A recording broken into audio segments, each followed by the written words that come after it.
ഇന്ത്യയുടെ സ്വപ്ന പദ്ധതിയായ ഗഗൻയാൻ ദൗത്യത്തിലേക്ക് രാജ്യം ഒരു പടി കൂടി അടുത്തെത്തിയിരിക്കുന്നു. പുതിയ സബ് ഓർബിറ്റൽ ടെസ്റ്റ് വാഹനത്തിന്റെ ആദ്യ ഗ്രൗണ്ട് പരീക്ഷണം ISRO വിജയകരമായി പൂർത്തിയാക്കി.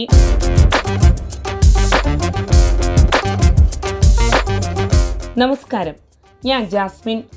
ഇന്ത്യയുടെ അഭിമാന മനുഷ്യ ബഹിരാകാശ ദൗത്യമായ ഗഗൻയാൻ പദ്ധതിക്ക് കരുത്തേകുന്ന പുതിയ സബ് ഓർബിറ്റൽ ടെസ്റ്റ് വാഹനത്തിന്റെ ആദ്യ ഗ്രൗണ്ട് പരീക്ഷണം വിജയകരമായി പൂർത്തിയാക്കിയിരിക്കുകയാണ് ISRO. ഇക്കഴിഞ്ഞ ജൂലൈ 3 ശ്രീഹരിക്കോട്ടയിലെ സതീഷ് ധവാൻ സ്പേസ് സെന്ററിലെ സ്റ്റാറ്റിക് ടെസ്റ്റ് ഫെസിലിറ്റിയിലാണ് നിർണായകമായ മോട്ടോർ പരീക്ഷണം നടന്നത്. Sub orbital launch vehicle for experiments എന്ന പരീക്ഷണ വാഹനത്തെ മുന്നോട്ട് നയിക്കുന്ന സോളിഡ് മോട്ടോറിന്റെ പ്രവർത്തനക്ഷമതയാണ് പരീക്ഷണത്തിലൂടെ വിലയിരുത്തിയത്. പരീക്ഷണത്തിനിടെ മോട്ടോർ പ്രതീക്ഷിച്ചതുപോലെ മികച്ച പ്രകടനം കാഴ്ചവെച്ചതായി ISRO അറിയിച്ചു. ഗഗൻയാൻ ദൗത്യത്തിൽ ബഹിരാകാശ സഞ്ചാരികൾ സഞ്ചരിക്കുന്ന ക്രൂ മൊഡ്യൂളിന്റെ സംയോജിത പാരച്യൂട്ട് സംവിധാനത്തെ വിവിധ സാഹചര്യങ്ങളിൽ പരീക്ഷിക്കുന്നതിനായാണ് sub orbital launch vehicle for experiments അഥവാ സോൾവ് വെഹിക്കിൾ വികസിപ്പിച്ചിരിക്കുന്നത്. പരീക്ഷണത്തിനിടെ ക്രൂ മൊഡ്യൂളിനെ 10 മുതൽ 17 കിലോമീറ്റർ വരെ ഉയരത്തിലെത്തിച്ച ശേഷം വേർപെടുത്തും. തുടർന്ന് 10 പാരച്യൂട്ടുകൾ ഉൾപ്പെടെ ബഹുഘട്ട സംവിധാനത്തിലൂടെ മൊഡ്യൂളിന്റെ വേഗം ക്രമേണ കുറച്ച് സുരക്ഷിതമായി കടലിൽ ഇറക്കും. മനുഷ്യരെ ബഹിരാകാശത്തേക്ക് അയക്കുന്നതിനു മുമ്പ് വ്യത്യസ്ത പറക്കൽ സാഹചര്യങ്ങളിൽ ക്രൂ മൊഡ്യൂളിന്റെ ഡീസലറേഷൻ സംവിധാനം എത്രത്തോളം വിശ്വസനീയമാണെന്ന് ഉറപ്പാക്കുകയാണ് ഈ പരീക്ഷണങ്ങളുടെ പ്രധാന ലക്ഷ്യം.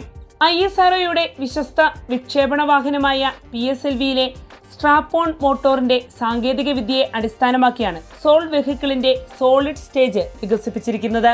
ഗഗൻയാൻ ദൗത്യത്തിന്റെ സുരക്ഷാ ആവശ്യങ്ങൾ കണക്കിലെടുത്ത് സ്ട്രാപ്പ് ഓൺ മോട്ടോറിന്റെ സാങ്കേതിക വിദ്യയിൽ നിരവധി നിർണായക മാറ്റങ്ങളും ഉൾപ്പെടുത്തിയിട്ടുണ്ട്. പതിയെ കത്തുന്ന പ്രത്യേക പ്രൊപ്പലന്റ്, സ്ട്രെയിറ്റ് നോസിൽ, വാഹനത്തിന്റെ ദിശ കൃത്യമായി നിയന്ത്രിക്കാൻ സഹായിക്കുന്ന secondary injection thrust vector control സംവിധാനം എന്നിവയാണ് ഇതിൽ വരുത്തിയിരിക്കുന്ന പ്രധാന സാങ്കേതിക നവീകരണങ്ങൾ. ഗഗൻയാൻ പരീക്ഷണ ദൗത്യങ്ങളെ കൂടുതൽ കാര്യക്ഷമമാക്കാൻ സോൾവ് വാഹനത്തിന് കഴിയുമെന്ന് ISRO വ്യക്തമാക്കുന്നു. യഥാർത്ഥ മനുഷ്യ ബഹിരാകാശ യാത്രയ്ക്കിടെ നേരിടാനിടയുള്ള വിവിധ അടിയന്തര സാഹചര്യങ്ങൾ ഭൂമിയിൽ തന്നെ കൃത്രിമമായി സൃഷ്ടിച്ച് പരിശോധിക്കാൻ ഈ പരീക്ഷണ വാഹനം സഹായകരമാകുന്നു. ഇന്ത്യൻ ബഹിരാകാശ സഞ്ചാരികളെ സുരക്ഷിതമായി താഴ്ന്ന ഭ്രമണപഥത്തിലെത്തിച്ച് തിരിച്ചെത്തിക്കുന്ന ഗഗൻയാൻ ദൗത്യത്തിലെ ഏറ്റവും നിർണായക സുരക്ഷാ സംവിധാനങ്ങളിലൊന്നായ പാരച്യൂട്ട് സംവിധാനത്തിന്റെ വിശ്വാസ്യത ഉറപ്പാക്കുന്നതിൽ നിലവിൽ നടന്ന പരീക്ഷണങ്ങൾക്ക് നിർണായക പങ്കുണ്ടെന്നും ISRO വ്യക്തമാക്കുന്നു. എന്തായാലും സോൾവ് വാഹനത്തിന്റെ ആദ്യ ഗ്രൗണ്ട് പരീക്ഷണത്തിന്റെ വിജയം ഇന്ത്യയുടെ ആദ്യ മനുഷ്യ ബഹിരാകാശ യാത്രയിലേക്കുള്ള ഒരുക്കങ്ങളിൽ മറ്റൊരു സുപ്രധാന നാഴികക്കല്ലായി മാറിയിരിക്കുകയാണ്. വരും മാസങ്ങളിൽ കൂടുതൽ സബ് ഓർബിറ്റൽ പരീക്ഷണങ്ങളിലൂടെ ക്രൂ മൊഡ്യൂളിന്റെയും പാരച്യൂട്ട് സംവിധാനത്തിന്റെയും വിശ്വാസ്യത ഉറപ്പാക്കിയ ശേഷമാകും ഗഗൻയാൻ ദൗത്യത്തിന്റെ അടുത്ത ഘട്ടങ്ങളിലേക്ക് ISRO കടക്കുക.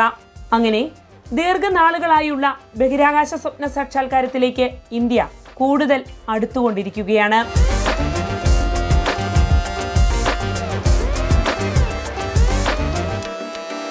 വാർത്തയുടെ നിറം തേടി തനിനിറം.